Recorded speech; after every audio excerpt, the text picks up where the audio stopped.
गुरुमुख की महिमा। गुरुमुख शब्द सदा उर राखे, निस दिन नाम सुधा रस चाखे। हे धर्मदास, जो रूह शब्द से जुड़ जाएगी, शब्द की कमाई करके सुखों के देश सतलोक में पहुंच जाएगी, वह गुरुमुख रूह है। गुरुमुख रूह दिन रात अमृत रस पीती है। पिया नेहो जिम कामन लागी, तिम गुरु रूप शिष्य अनुरागी। हे धर्मदास, जैसे स्त्री अपने पति के साथ प्यार करती है, इसी प्रकार शिष्य का प्रेम अपने सतगुरु के साथ होना चाहिए।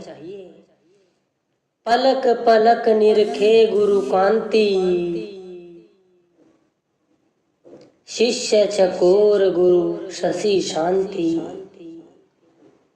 भाई, शिष्य को अपने सतगुरु से इस प्रकार प्यार करना चाहिए कि पल पल गुरु के स्वरूप को देखे, गुरु का दर्शन करे, जैसे चकोर और चांद की प्रीत है।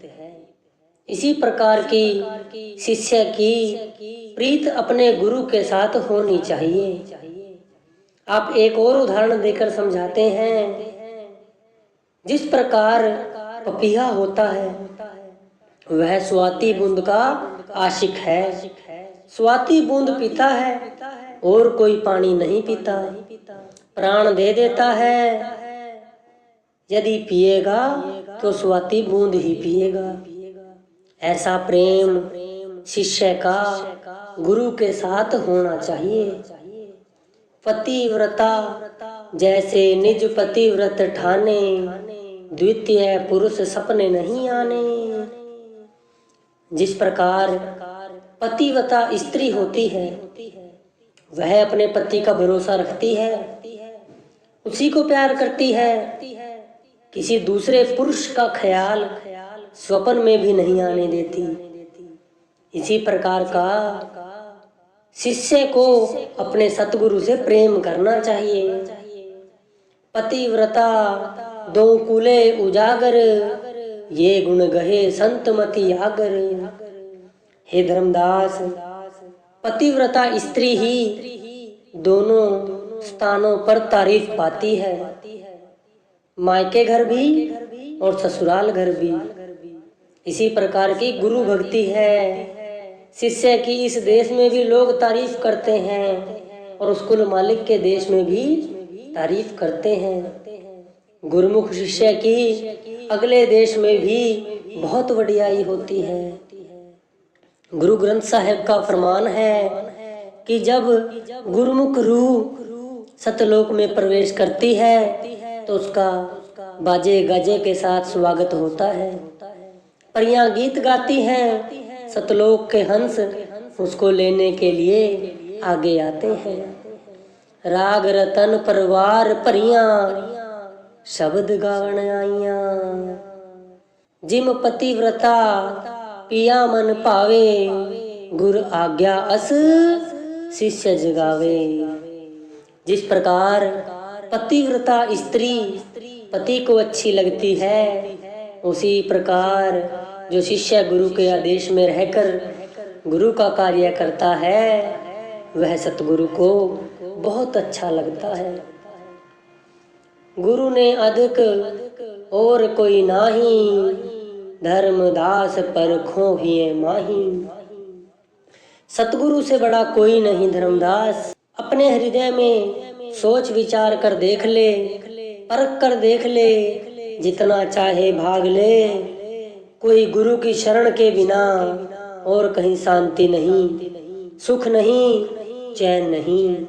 गुरु नानक साहिब कहते हैं, मैं अपना गुरु पुछ देखिया, अवर नहीं कोई थाऊं। गुरु दयाल अस है सुखदाई, देहे मुक्ति को पंथ लखाई। जब शिष्य गुरु को मुख रखता है, गुरु की आज्ञा में रहता है, गुरु का कार्य करता है। सतगुरु उस पर दयाल हो जाते हैं, उसके सिर पर दया का हाथ रख देते हैं। शिष्य के लिए यह अत्यंत सुखदायी है, मुक्तिदाता है। वह शिष्य को शब्द के मार्ग पर लाकर उसकी मुक्ति करा देते हैं। वह देही के बंधनों से आजाद हो जाता है। गुरु ते अधिक कोई नहीं दूजा, भरम तजो करो सतगुरु पूजा। हे धर्मदास, गुरु से बड़ा कोई नहीं, दोनों जहानों में कोई दूसरा नहीं है। गुरु ही सबसे बड़ा है। दुनिया के भ्रम छोड़कर उसकी पूजा करनी चाहिए, उसकी सेवा में लगना चाहिए। कबीर साहेब जी एक जगह और फरमाते हैं, गुरु को सिर पर राखिए, चलिए आज्ञा माहे। कहें कबीर तादास को, तीन लोक डर नाहीं। गुरु भक्ति अटल अमान धर्मन, जा संसर दूजा नहीं। जप योग तप व्रत दान पूजा, तृण सम सब जानही। सतगुरु दया तिहि हंस पर जही, हृदय वसही आवही। मम गिरा परखो हरख ओई के, हिये तिमर मोहे नसावही। हे धर्मदास, सतगुरु भक्ति अटल है। वह शिष्य को अटल देश सतलोक में ले जाती है। वहाँ सच्चा आनंद है, उसके समान अन्य कोई स्थान नहीं। जप तप तीर्थ दान व्रत सब तिनके के समान है। गुरु की भक्ति के बराबर कोई भक्ति नहीं। जितनी भी भक्ति है एक तिल के समान है। जो सतगुरु की भक्ति है उससे ऊपर कोई भक्ति नहीं है। दीपक सतगुरु ज्ञान, निरखी संत उजियार तेहि। पावे मुक्त अमान, सतगुरु जेहि दया करे। सतगुरु का ज्ञान दीपक की भांति है। शिष्य इसका निरीक्षण करे, इसकी जांच करे। जिस जीव पर सतगुरु की दया होती है उसे मुक्ति मिल जाती है और वह इस 84 के चक्कर से सदा के लिए निकल जाता है।